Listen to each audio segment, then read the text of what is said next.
কৃত্রিম বুদ্ধিমত্তা বা এআই এর এই সময়ে এআইটা মানুষের দখলে চলে গেছে এবং এই পরিবর্তনের ফলে কি এআই এর উপর কোনো ইমপ্যাক্ট পড়বে?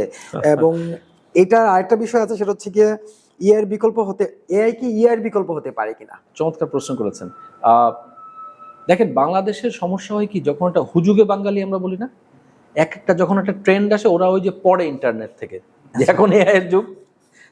যেমন গত 7-8 বছর ছিল ইআই এর যুগ, ওই যে ইন্টারনেট থেকে পড়ে।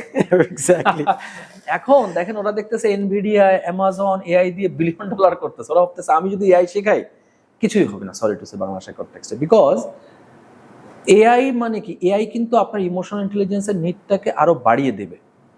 আপনি খেয়াল করে দেখেন, আজকে আমার কি হচ্ছে, আমার স্কেল আপ করতে সুবিধা হচ্ছে। যেমন আগে আমি 8 ঘন্টা যতটুকু কাজ করতাম, এখন আমি এআই দিয়ে আরো বেশি করতে পারবো। বাট লিডারশিপের জায়গায় এআই এর ভূমিকাটা কি?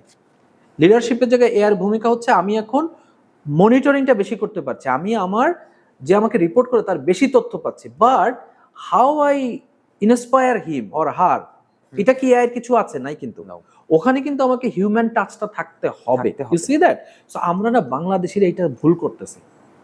ইআই কে বরঞ্চ এআই এসে আরো গ্লোরিফাই করবে।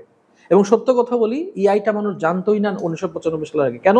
কারণ তখনও তো এআই আসে না। আমেরিকাতে এআইটা আসছে আসলে 95 সালে। আপনি দেখেন, দ্যাট ওয়াজ দ্য টাইম যখন ইবে, অ্যামাজনের উদ্ভব হয়।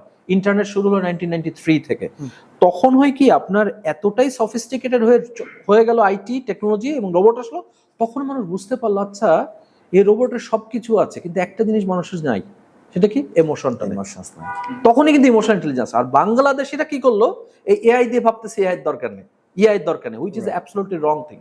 এবং এটা যে সমস্ত কোম্পানি এখন এআই নিয়ে ফোকাস করছে, এআই কে বাদ দিয়ে, তারা খুব শীঘ্রই প্রচন্ড পরিমাণে বড় আকারে ধরা খাওয়ার জন্য প্রস্তুতি নিচ্ছে আর কি। মানে খুব সমসাময়িক একটা বিষয় জানতে পারলাম। এবং আমি দেখলাম যে বাংলাদেশের কনটেক্সটে আনফরচুনেটলি টপ ম্যানেজমেন্ট মনে করছে আমার এআই দরকার নেই, বাট ওদের এআইটা বেশি দরকার। সামনের দিকে আমি প্রতিযোগিতা টিকতে পারবো না আমার যদি এআই না থাকে। কিন্তু কোম্পানিগুলো এটা নিয়ে মোটেও দেখলাম যে অ্যাওয়্যার না। বিকজ ইমোশনাল ইন্টেলিজেন্সকে আমরা মাঝে মাঝে বলি হচ্ছে যে, আপনি মনে করেন, একটা এক্সাম্পল দিই, অ্যানালজি।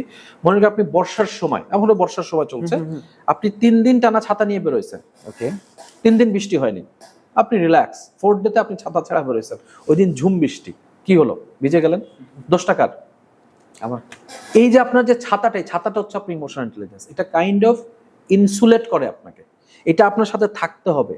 বিকজ আপনি সারাদিন ভালো আছেন, বাট হঠাৎ করে যেদিন ইআই টেস্ট আসবে, ওই দিন যদি আপনি ধরা খায় যাবেন, সেদিন আপনি শেষ। যেমন জিনেদিন জিদান ধরা খাইছিল। রাইট? ইয়েস। সো আমরা বলছি ইমোশনাল ইন্টেলিজেন্স না থাকলে আপনি 10 বছর খুব ভালো গেছে, একটা মুহূর্ত আপনার 10 বছর সব নিয়ে চলে যাবে। যেটা বাংলাদেশের কোম্পানিগুলো, they are doing something dangerous thing নাও।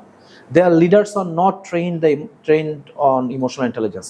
ওরা মনে করতেছে আমার রিল্যাক্সে আমি থাকবো। নো, এটা সম্ভব না। যে কোনো সময় সমস্যা হতে পারে।